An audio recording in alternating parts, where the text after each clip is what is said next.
Patricia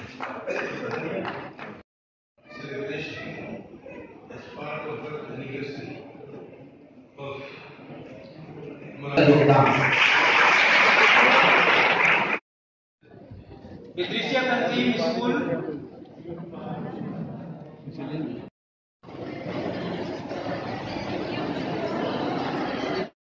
वो खुद सियादास और अरविंदो घोष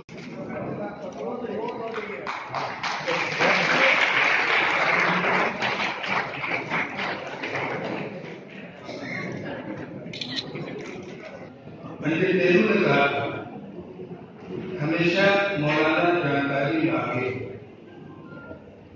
कृष्ण देवी जी ने कहा कोई मुश्किल ऐसी हो जिसका हल मौलाना के पास ना हो।